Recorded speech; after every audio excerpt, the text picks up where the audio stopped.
গুমের নির্দেশদাতা শেখ হাসিনা, কমিশনের রিপোর্ট জমা, র্যাব বিলুপ্তির সুপারিশ। শহীদ বুদ্ধিজীবী দিবসে জাতির শ্রেষ্ঠ সন্তানদের স্মরণ, রাষ্ট্রপতি ও প্রধান উপদেষ্টার শ্রদ্ধা। ঢাকায় 4 দিনের সফরে পূর্ব তিমুরের প্রেসিডেন্ট জোসে রামোস হোর্তা।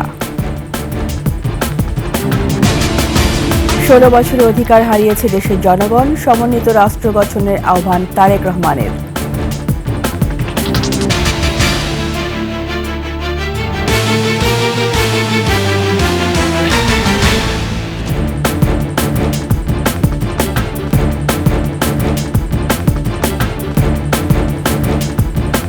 শুনছিলেন সংবাদ শিরোনাম। আমন্ত্রণ 21 সংবাদের সাথে আছি আমি রীতা চৌধুরী। দর্শক, 21 টেলিভিশনের সংবাদ একই সাথে সরাসরি দেখতে পাবেন আমাদের ফেসবুক পেজ www.facebook.com/2124 অনলাইনে। সাবস্ক্রাইব করতে পারেন www.youtube.com/@21tv চ্যানেলে।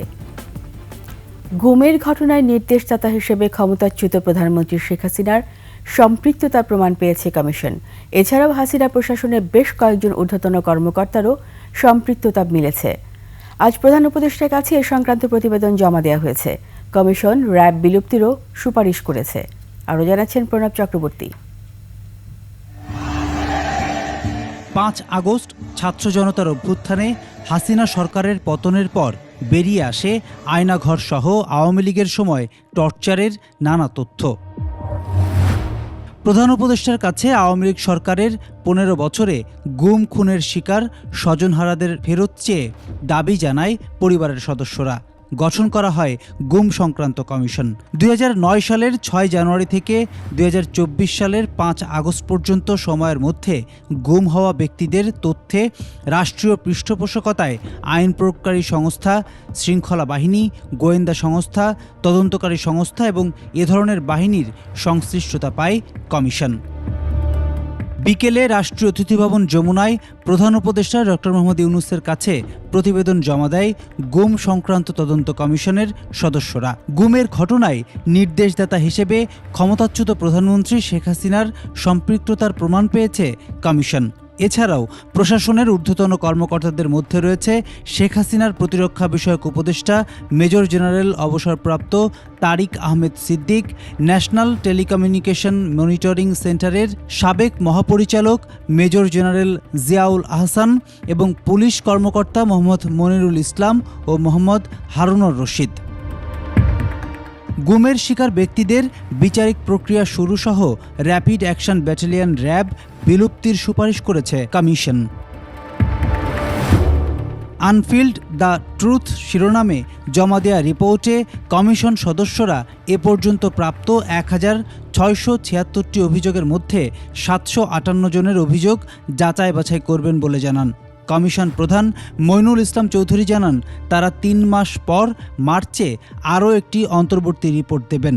কাজটি শেষ করে চূড়ান্ত প্রতিবেদন দিতে কমপক্ষে আরও 1 বছর সময় প্রয়োজন বলে জানিয়েছেন তিনি। প্রধান উপদেষ্টার গুমের শিকার ব্যক্তিদের সুরক্ষা ও সঠিক বিচারের আশ্বাস দেওয়ার পর রিপোর্টের সংখ্যা অনেক বেড়েছে জানিয়ে কমিশনের সদস্যরা প্রধান উপদেষ্টাকে আয়নাঘর পরিদর্শনের অনুরোধ জানান। খুব শিগগিরই আয়নাঘর পরিদর্শনে যাবেন বলে জানান প্রধান উপদেষ্টা। এ সময় কমিশন সদস্যদের অন্তর্বর্তী প্রতিবেদনের জন্য ধন্যবাদ জানান এবং কাজটি এগিয়ে নেওয়ার ক্ষেত্রে প্রয়োজনীয় সব সহযোগিতার আশ্বাস দেন প্রধান উপদেষ্টা। প্রণব চক্রবর্তী, 21 টেলিভিশন, ঢাকা। শহীদ বুদ্ধিজীবী দিবসে বাঙালির শ্রেষ্ঠ সন্তানদের শোক শ্রদ্ধায় স্মরণ করেছে জাতি। মিরপুরে শহীদ বুদ্ধিজীবী স্মৃতিসৌধে ফুলের শ্রদ্ধা জানিয়েছেন রাষ্ট্রপতি মোহাম্মদ শাহাবুদ্দিন এবং অন্তর্বর্তী সরকারের প্রধান উপদেষ্টা অধ্যাপক ডক্টর মোহাম্মদ ইউনূস। পরে শহীদ পরিবারের সদস্যদের সঙ্গে কুশল বিনিময় করেন প্রধান উপদেষ্টা। পবন আহমেদকে সঙ্গে নিয়ে বিস্তারিত জানাচ্ছেন নাহিদ সিরাজি নিম্মি। শনিবার সকাল 7:01 মিরপুর শহীদ বুদ্ধিজীবী স্মৃতিসৌধে জাতির শ্রেষ্ঠ সন্তানদের শ্রদ্ধা জানাতে আসেন রাষ্ট্রপতি মোহাম্মদ শাহাবুদ্দিন। শহীদ বেদিতে ফুল দিয়ে কিছু সময় নীরবে দাঁড়িয়ে থাকেন। এরপর ফুল দিয়ে শ্রদ্ধা জানান অন্তর্বর্তী সরকারের প্রধান উপদেষ্টা ডক্টর মোহাম্মদ ইউনূস। এ সময় তিনি নীরবে কিছুক্ষণ দাঁড়িয়ে থেকে শ্রদ্ধা জানান শহীদদের প্রতি। বিউগলে বেজে ওঠে করুণ সুর। শহীদদের প্রতি শ্রদ্ধা জানিয়ে গার্ড অব অনার প্রদান করে ৩ বাহিনীর এক চৌকস দল। পরে প্রধান উপদেষ্টা যুদ্ধাহত মুক্তিযোদ্ধা ও শহীদ পরিবারের সদস্যদের সঙ্গে কুশল বিনিময় করেন। রাষ্ট্রপতি ও প্রধান উপদেষ্টা চলে যাওয়ার পর সর্বসাধারণের শ্রদ্ধা নিবেদনের উন্মুক্ত করে দেয়া হয় স্মৃতিসৌধের বেদি। নাহিদ সিরাজি নিম্মি, ২১ টেলিভিশন, ঢাকা। 4 দিনের রাষ্ট্রীয় সফরে ঢাকায় এসেছেন পূর্ব তিমুরের প্রেসিডেন্ট জোসে রামোস হোর্তা। বিমানবন্দরে তাকে স্বাগত জানিয়েছেন প্রধান উপদেষ্টা ডক্টর মোহাম্মদ ইউনূস। বাংলাদেশের প্রথম এই সফরে ৫৪তম বিজয় দিবস অনুষ্ঠানে যোগ দেবেন হোর্তা।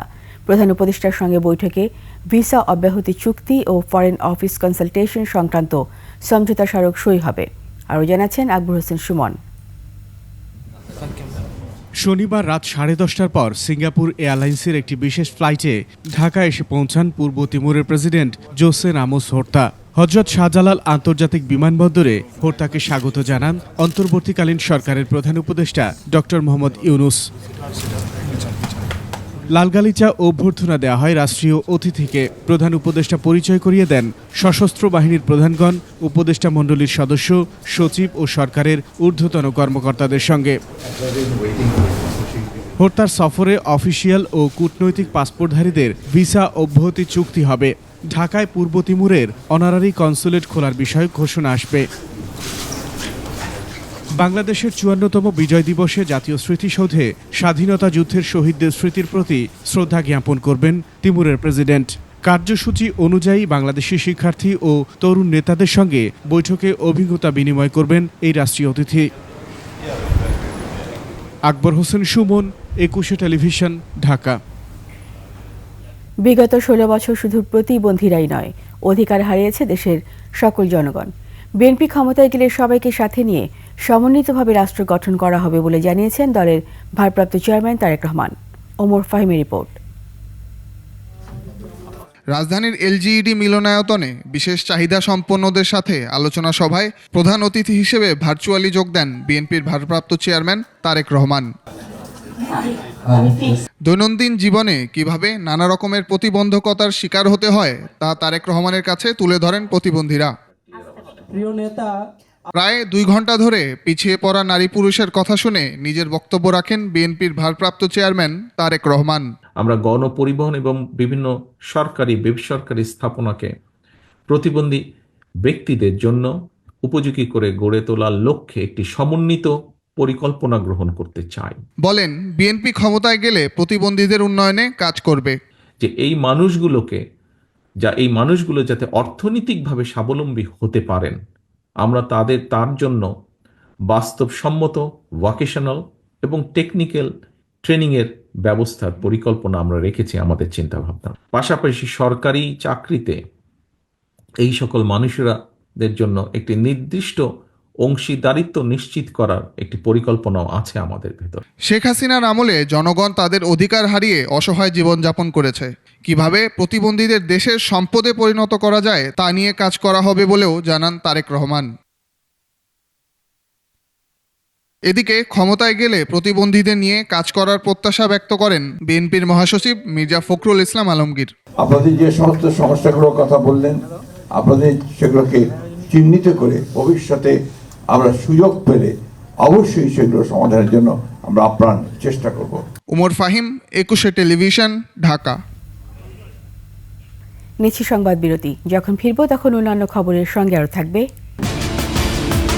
এবার উইন্ডিজের বিপক্ষে টি-20 লড়াই, জয় দিয়ে সিরিজ শুরুর প্রত্যয়। আবার আমন্ত্রণ ২১ সংবাদে। ৫ আগস্টের পর থেকে কৃত্রিম বুদ্ধিমত্তা বা এআই ব্যবহার করে সামাজিক মাধ্যমে বাংলাদেশ ও ভারতের সংখ্যালঘুরা অপপ্রচারের শিকার হচ্ছেন বেশি। এই অপপ্রচার রোধে জনসচেতনতার পাশাপাশি মূলধারার গণমাধ্যমে দায়িত্বশীল ভূমিকার তাগিদ বিশ্লেষকদের। মানিক শিকদারের প্রতিবেদন। হিটলারের শাসনকালে প্রতিপক্ষকে হেয় করতে নানা রকম অপপ্রচারের জন্য কুখ্যাত গোয়েবলস। হিটলারের পতন হলেও বিশ্বজুড়ে থেমে নেই অপপ্রচার। আধুনিক তথ্য প্রযুক্তির যুগে সামাজিক যোগাযোগ মাধ্যম সহ বিভিন্ন প্রচার মাধ্যমে অপপ্রচার পাল্লা দিয়ে বাড়ছে। রাজনৈতিক পট পরিবর্তনে সাম্প্রতিক সময় ভারত বাংলাদেশের নানা ইস্যু নিয়ে ফেসবুক, এক্স, টিকটক সহ নানা সামাজিক মাধ্যমে অপপ্রচারের সকল রেকর্ড ছাড়িয়েছে। সাম্প্রদায়িক এবং রাজনৈতিক ইস্যুতে সবচেয়ে বেশি মিসইনফরমেশন ছড়াইছে এই 3 মাসে, এবং আগের যে 3 মাস জুন, মে এবং এপ্রিল, এই 3 মাসের চেয়ে সেটা দ্বিগুণ ছিল। গত 4 মাসে এআই প্রযুক্তি ব্যবহার করে অপপ্রচারের প্রবণতা বেড়েছে।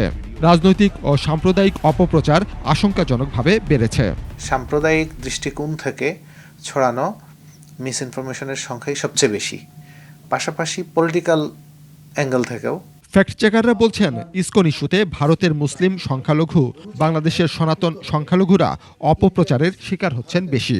হুমকির মধ্যে পড়তেছেন যে বাংলাদেশের যে সিচুয়েশন তৈরি হচ্ছে এটাকে যেহেতু অতিরঞ্জিত করে দেখানো হচ্ছে, ওইখানে আতঙ্ক ছড়াচ্ছে এবং ওইখানকার সংখ্যালঘুদেরকে টার্গেট করা হচ্ছে। ফেসবুক, রিউমার, ইউটিউব বা টুইটার, এই যে এগুলি মাস মিডিয়া, এটাকে চ্যালেঞ্জ করার উপায় কিন্তু আমাদের নাই। গত 15 বছর গণমাধ্যমের কণ্ঠরোধ করায় দেশে অপপ্রচারের প্রবণতা বেশি বেড়েছে বলে মনে করছেন গণমাধ্যম সংশ্লিষ্টরা।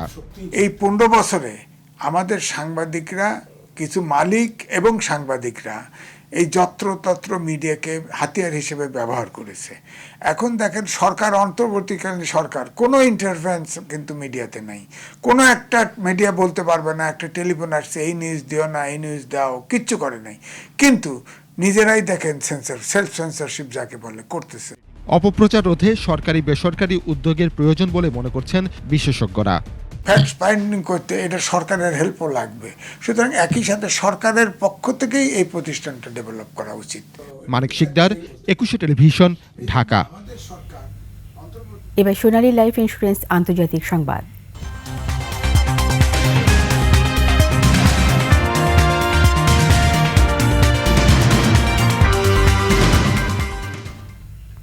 ভারতকে অসহযোগী দেশগুলোর তালিকায় অন্তর্ভুক্ত করেছে যুক্তরাষ্ট্রের অভিবাসন ও শুল্ক প্রয়োগ সংস্থা আইসিই। শনিবার এ খবর জানিয়েছে ভারতীয় সংবাদ মাধ্যম এনডিটিভি। প্রতিবেদন থেকে জানা যায়, মার্কিন কর্তৃপক্ষের এই তালিকায় থাকা দেশগুলোর প্রত্যর্পণ প্রক্রিয়ায় যথাযথ সহযোগিতা করে না। ভারত ছাড়াও তালিকায় রয়েছে Bhutan, Cuba, Iran, Pakistan, Russia এবং ভেনেজুয়েলা। দেশগুলোর সাক্ষাৎকার গ্রহণ, সময়মতো ভ্রমণ নথি ইস্যু এবং নির্ধারিত ফ্লাইটে তাদের নাগরিকদের ফেরত নিতে প্রয়োজনীয় সহযোগিতা প্রদানে ব্যর্থ হয়েছে বলে জানিয়েছে আইসিই। এছাড়া যুক্তরাষ্ট্র থেকে 14,50,000 অবৈধ অভিবাসীকে বিতাড়িত করার পরিকল্পনা করা হয়েছে। এর মধ্যে 18,000 অভিবাসী ভারতীয়।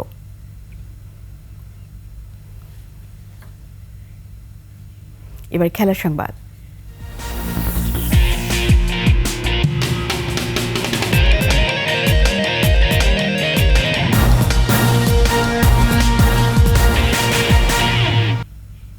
দল হিসাবে খেলতে পারলে টি-20তে স্বাগতিক ওয়েস্ট ইন্ডিজকে সহজেই হারাতে পারবে বাংলাদেশ, এমনটাই বললেন টাইগার ওপেনার সৌম্য সরকার।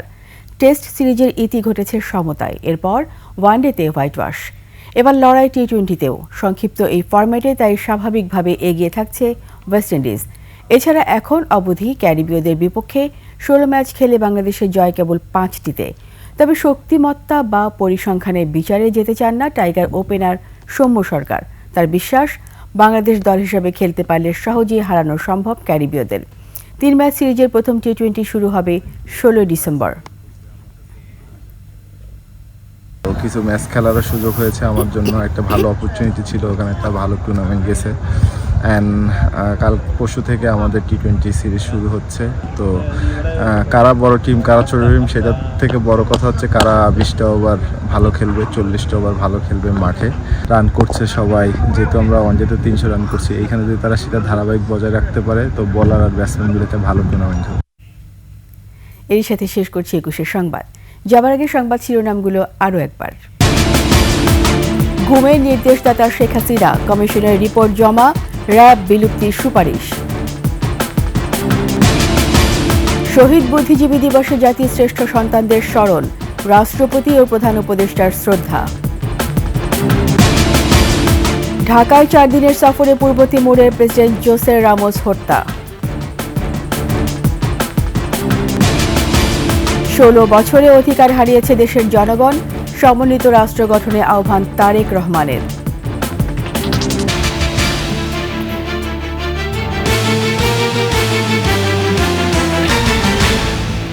সবশেষ সংবাদ জানতে ডায়াল করুন 2021 নম্বরে আর ভিজিট করুন ekushe-tv.com ওয়েবসাইটে। ফেসবুকে ভিজিট করতে পারেন www.facebook.com/ekushe24 অনলাইনে।